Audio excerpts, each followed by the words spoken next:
히브리서 13장은 하나님이 기뻐하시는 제사로 시작합니다. 하나님이 기뻐하시는 제사는 그리스도께서 성 밖에서 십자가를 지신 것처럼 우리도 우리 바운더리 밖으로 나가야 된다는 이야기거든요. 밖으로 나가서 살아있는 산 제사가 진행되어야 된다고 얘기하고 있습니다. 여러분이 안전하게 생각하는 어떤 것을 밖으로 나가는 겁니다. 내 안에서 나의 안전한 게 있죠. 침범할 수 없는 자기의 영역이 있습니다. 근데 주님은 말씀하시기를, 오늘 성경은 말씀하기를 그 밖으로 나가라는 거죠. 그래서 여러분이 도전했으면 좋겠습니다. 그래서 여러분의 성격과 여러분을 형성하고 있는 어떠한 스토리들이 있습니다. 그것을 나와야 됩니다. 나오려면 회개를 해야 되는데 그 회개를 하는 방법들이 있지 않습니까? 그죠? 근데 우리는 오늘도 회개하고 내일도 회개하고 지난번에도 회개를 했지만 여전히 그 죄의 굴레에서 벗어나지 못하는 경우가 너무 많습니다. 완전히 산 제사가 완전히 드려지지 않은 거죠. 후회를 하기 때문에 저는 그렇다고 생각합니다. 그 저의 결과로 내가 피해를 입었을 때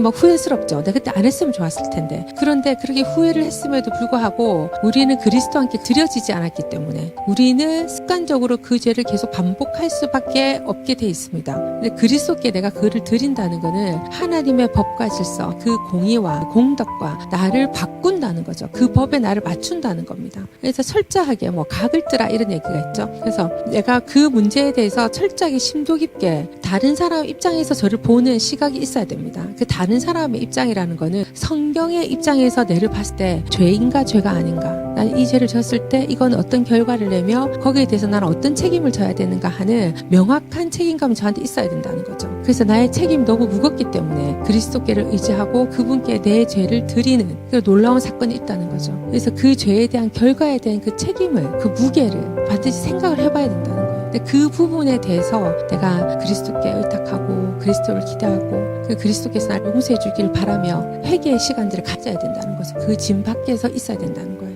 내 진 안에서 하는 건 대부분 회개보다는 후회에 가깝다는 거죠. 저는 여러분의 삶에서 여러분이 생각하고 있는 그 어려움이 반드시 해결됐으면 좋겠습니다. 근데 그거는 무엇으로 해결돼야 되냐면 공의로 해결이 돼야 된다는 거죠. 공의에 대한 책임을 누군가 져야 됩니다.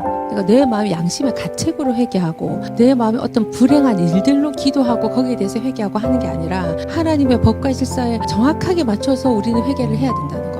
이 건강한 각 개인이 모여서 각 가정을 이루지 않습니까? 그럼 그 가정이 그런 공의와 그런 하나님의 법과 질서가 흐르는 가정이 돼야 된다는 거죠. 그래서 우리가 예수를 믿었으니 이제 우리는 각 개인이 그리고 각 가정이 기독교 문화를 가져야 됩니다. 그럼 한 사람 한 사람 영향력을 미치면 그 사회가 변화될 수밖에 없습니다. 그래서 그걸 주축으로 하는 게 이 그리스도인들이 돼야 된다는 거죠.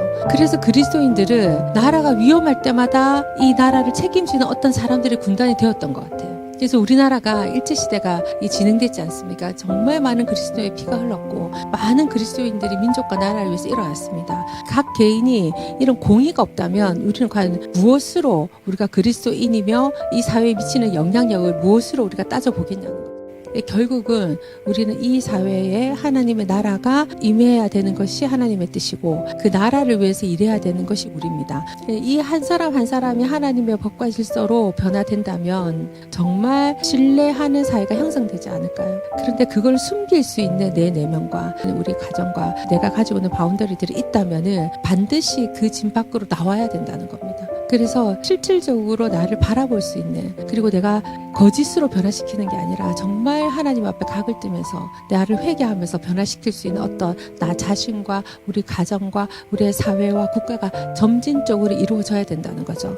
그런 날에 그리스도의 나라가 임한다라고 성경을 지금 얘기하고 계신 것 같습니다. 실질적으로 이걸 이룰 때는 진짜 피가 뚝뚝 떨어질 정도의 고난과 고생과 내 마음의 내려놓음이 필요하다는 것을 제가 느꼈습니다. 근데 이 길을 가지 않는다면은 인간이 살아있는 가치가 무엇일까 생각을 해봐야 되는 거죠.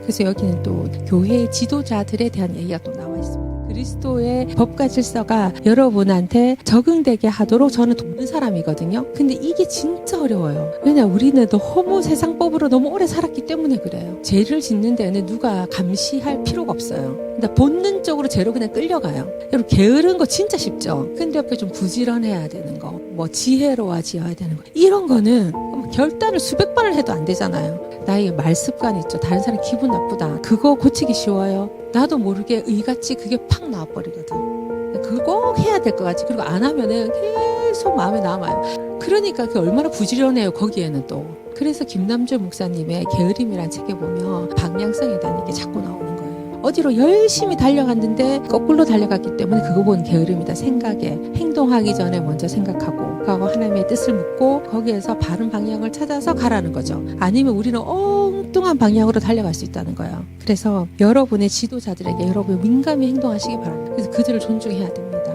그래서 서로의 존중이 필요합니다. 남편과 아내의 존중, 자식과 부모 간의 존중, 이런 거 굉장히 중요합니다. 근데 그것도 우리가 하나님의 법 안에서, 그래서 하나님한테 순종하는 훈련 우리 반드시 해야 됩니다. 하나님의 말씀을 들었으면 부모와 자식이 함께 그 말씀에 순종해서 우리 가문 안에, 우리 가정 안에 그 법이 통과될 수 있도록, 그 법이 시행될 수 있도록 우리가 그걸 해야 되는 겁니다. 그래서 여러분, 우리가 말씀 중심으로 삶을 살았으면 좋겠고, 하나님 앞에 나의 바운더리를 떠나서 각을 떠서 하나님께 회개하는, 하나님의 법과 실수가 우리에게 임하는 그 십자가의 사건이 우리 각 개인에게 있어야 되고, 그리고 우리 가정도 그 안전한 그 울타리를 떠나서 우리가 하나님의 그 십자가 사건이, 예수의 십자가 사건이 나를 각을 뜨고 나를 버리는 사건이, 예수님께 회개하는 사건이 반드시 있어야 되고, 우리 사회적으로 국가적으로도 있어야 된다고 생각합니다.